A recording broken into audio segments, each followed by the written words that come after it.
Alright. So we are now here in SM North, EDSA. We are about to have our dinner because today is it's September 14th, and it is our 14 is our day, Harbian Day. It's our Manchavi. And minsan lang naman magde-date lagi na lang work. So habang nasa date mamaya may pag-uusapan kami about work. Okay, so Bianca, let's go.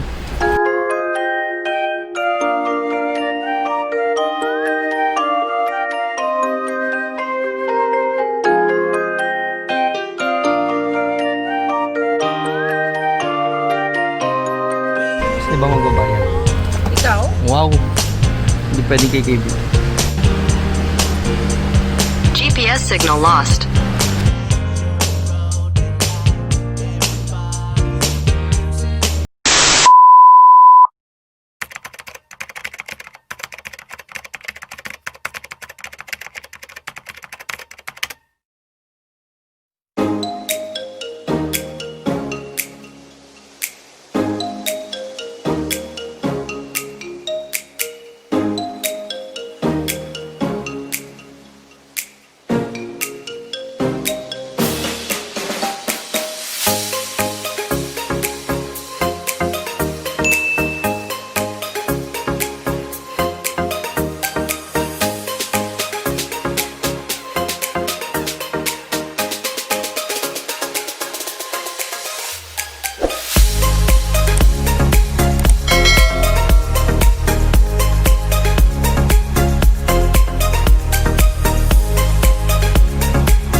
Go.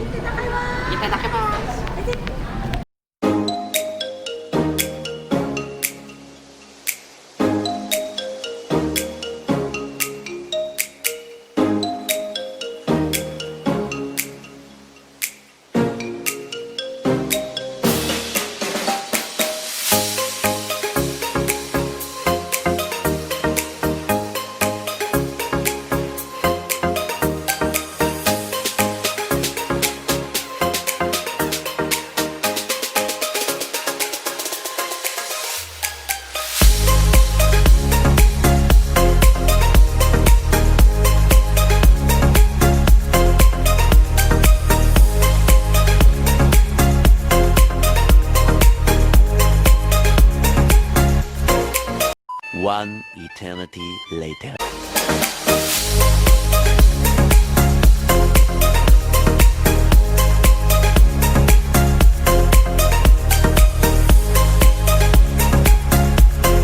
A few moments later.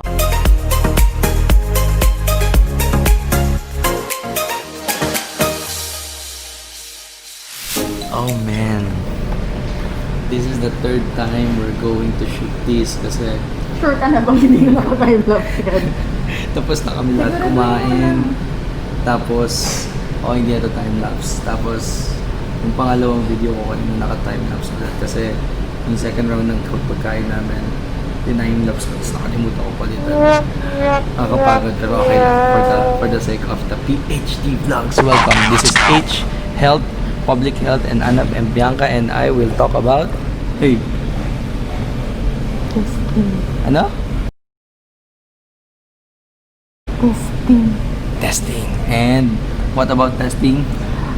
Specificity and sensitivity. Are you sensitive now? Yes.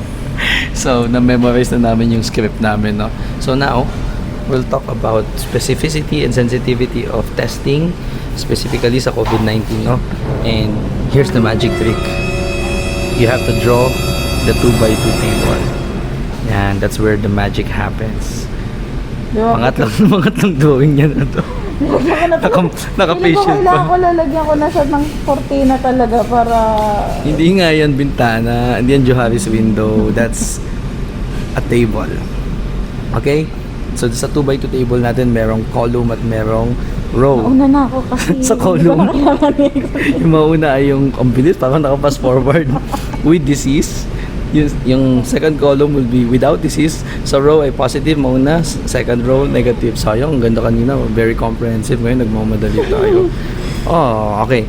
So sa first quadrant, the quadrant is 1, 2, 3. 1, 2, 3, 4. Okay, first quadrant is true positive. Start ka sa mamaya na yun. And then, sinusulat niya ngayon sa gilid yung specificity. That's SP. And increased sensitivity. Ay, ililink niya na yan. Oh, galing. Ang bilis. So, ililink niya yan sa quadrant number 2. Sa FP. And a high specificity will yield a low FP. What's FP? Family planning. Okay, next. Yung sensitivity naman, lalagay niyo dun sa third quadrant, FN, and it will have a higher sensitivity will have a lower false negative. Okay, my turn. Let's do it. For the sake of the vlog. Explain. Ang hirap maging content creator. And this portion is brought to you by Genki Sushi and Samsung Notes. Okay, so sige. Ngayon, didiscuss ko po sa inyo yung... Here's the pen. Thank you. 2x2 table, laging mauna with disease, okay? And without. Tapos sa row naman, positive una, negative. So, it goes the same, no? Then, palatandaan lagi sa first quadrant, 1, 2, 3, 4, ay ang Lenovo. Teke naman. PP. Diba Lenovo may ThinkPad. This one is true positive, and then false positive. Third quadrant is false negative, and then true negative. So nag-crisscross siya. Kanina sabi ni Bianca parang TikTok lang pala to, crisscross. And then, anong na crisscross? Crisscross. Isa pa. Crisscross. This is very artificial. Oh man. This is very artificial because we've done this 3 times already. So kanina talaga candid. So TP, FP, FN, TN. Now specific specific P. So you link it to the P sa second quadrant, and a high specificity letter P will have a low inversely proportional false positive. Ibig sabihin, pag high yung specificity rate mo, konti lang yung magiging false positive. Do we like that? Yes. Kasi ayaw natin mag-declare ng mga positive na hindi naman talaga positive. That is the meaning of false positive. And if you do that, yung taong hindi naman positive, in-isolate mo, binigyan mo ng ayuda, and the more, dun sa tao, di ba, na-hassle mo siya, hindi naman siya COVID-19 disease carrier. So that is what we're trying to prevent. False positive. We want a high specificity rate. We go now to the sensitivity. So a high sensitivity will yield a low false negative. Gusto ba natin yon? O ulit, kasi ang false negative meaning niyan ay yung mga taong dineclare mo na negative pero hindi naman pala negative. So ano yung danger doon? This person is actually positive. PHDvlogs! Bag! Mga ka-PHD, this is my fourth take.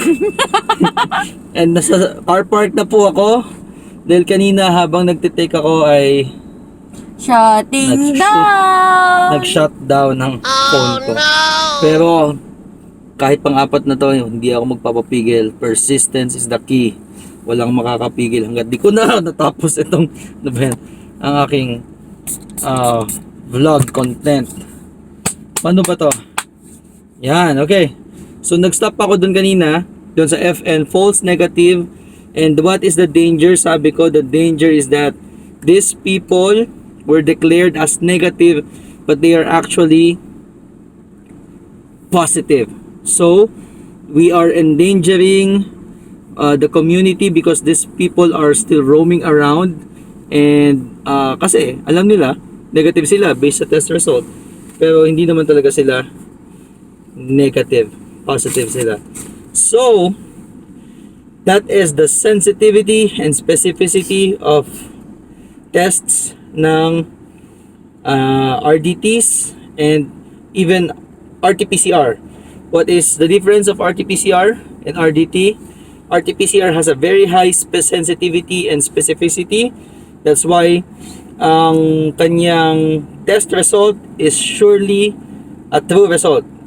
Kung negative, negative, positive, positive, unless there are breach in the infection prevention control, nagkaroon ng contamination sa laboratory, or sa pagkuha pa lamang mismo ng specimen sa pag-swab, nagkaroon na rin ng contamination. So, RDT, antibody and antigen, this is not, this is just a part of my content, no? The reason why we are not really encouraging it is because we have to really check on the sensitivity and specificity. Kasi baka kapag mababa ang isa or ang dalawa, both sensitivity and specificity, baka we are not really capturing the true positives, and we are also having some false negatives. So yan po ang aking pitong na muntik na mapikon kanina kasi ilang beses kami nag-shoot, pero natapos ko ang aking vlog. At the gold standard still for COVID testing is still RT-PCR. Rapid test is still just can be used as a screening tool, as a zero surveillance, but not as diagnostic procedure. So maraming salamat mga ka-PHD vlogs, and see you in the next vlog. Peace out.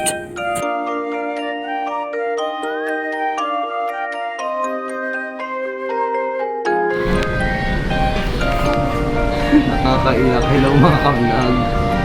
Nag-record na po ako kanina ng aking segment, pero naka-timelapse ko pa.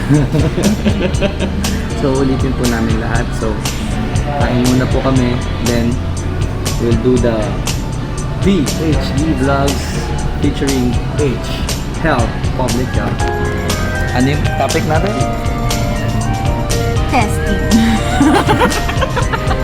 Anong testing? Antigen testing. Ano? Antibody testing. Ano yun? Tungkol saan? Testing. Did you order this? Yes. Tungkol saan nga?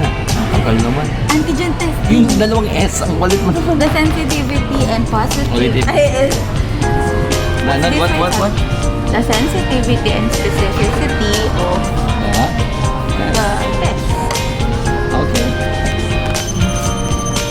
We'll eat first, and then we'll do everything. Oh man. Bye guys. Ano yung ano? Bon appetit. Bon appetit. Bakit bon?